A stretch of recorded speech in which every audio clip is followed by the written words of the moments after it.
have an article from Politico today about whether the Supreme Court will take up a Roe versus Wade court case. There's a few up for consideration, including the recent Alabama law. But the gist of the article is that there's some intrigue around whether or not they're going to take any cases and why that might be. Typically, the Supreme Court will meet as a whole and decide amongst the justices whether or not they'll take a case. According to the article, the average is like one or two meetings. Now they've had about 15 on abortions, and so far they haven't taken a single case. A university professor from Florida State, Mary Ziegler, said, "It's puzzling, to be honest. If they aren't going to hear these cases, why don't they just deny cert? If they are, they're just pushing it closer and closer to election and probably engendering maximum controversy. There's something going on behind the scenes." Essentially, what she was getting at that was implied in the article as well is that when they do take up a case, if they happen to for this next session of the Supreme Court, it'll most likely be coming out around the middle of next summer. And that's going to be about the same time that the debates are occurring. It's going to be middle of the just crazy election I'm sure we're going to see next year. So she's implying that they might be doing it specifically to create drama around this case, specifically to either support Trump or some other issue, because the conservatives could just, with four justices, just have a case immediately. So there must be some disagreement among the conservatives, or they're biding their time. I'd like to think that the Supreme Court is not a secretive, wizard behind the curtain, political ulterior motive sort of group, but it turns out like that's probably exactly what they are. So do you think they're just trying to build up the tension here, or do you think they're going to hold off until after the election, or why wouldn't the Supreme Court be seeing a case on abortion? Well, I mean, the hope is that they're not stepping in because they want to see if sort of this phase just blows over, as it were.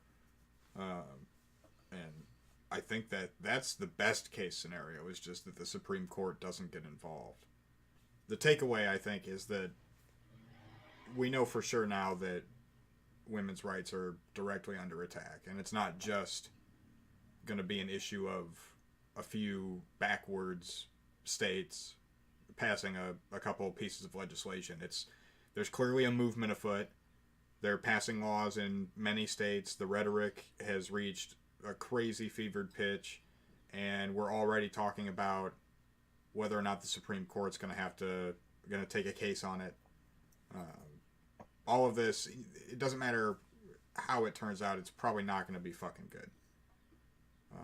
So now is the time to, donate to organizations that provide abortions, and get out into the streets and protest these laws when they try and pass them. And not just now, but also the future continuing.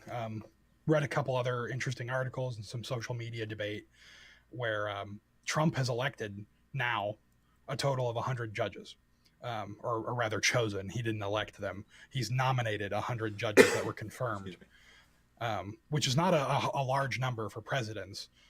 Most presidents tend to nominate quite a few justices, actually. And this is through the entire court system, not just for Supreme Court. Mm-hmm. And so what that means is that in those appeal courts, when these things make their way through the system, there are now more and more judges that are ostensibly right-leaning or agree with Trump or have a Trump agenda in mind, so that they're stacking the system. And the idea is, if one of the debates I read, they said the idea is if we're not going to deal with it now, the Republicans are just going to keep pushing and pushing and pushing. And every time they pass one of these extreme laws, it gets repealed, but they push that ball a little further forward. Sometimes they get to keep a little provision here or a little provision there, and they're just going to keep pushing it and pushing it until next thing you know, all of these little provisions have added up to a giant, legal precedent of abortion, essentially, or pick your right cause that's not positive or that we don't want. And so it's a long con. It would be great for them, hallelujah, what have you, if they could strike down Roe v. Wade. But even if they don't, there's still this backup plan to just keep stacking the courts and keep stacking the decisions in their favor. So it's just not a today issue. It's from here on out, ostensibly. Oh no, we're living through the literal descent into the dystopian future that science fiction and fantasy writers have been warning us about since the 50s. That's what's happening. And we've said it before. It's not, they're not going to ban abortion and then go, oh great, We can relax. we can relax and turn our attention to feeding the poor and doing other honest and robust Christian ideological, drivers, like I said, feeding the poor, housing the homeless, educating the uneducated, all of these things that Christ was about. That's the likelihood that they ban abortion nationwide, and then all of that malice and hatred and bigotry and all of that shit just evaporates away. The likelihood of that occurring, I would say, is next to zero. And so you can be sure that the next thing they're going to come after are gay rights, LGBTQ rights, and then women's rights, African American rights.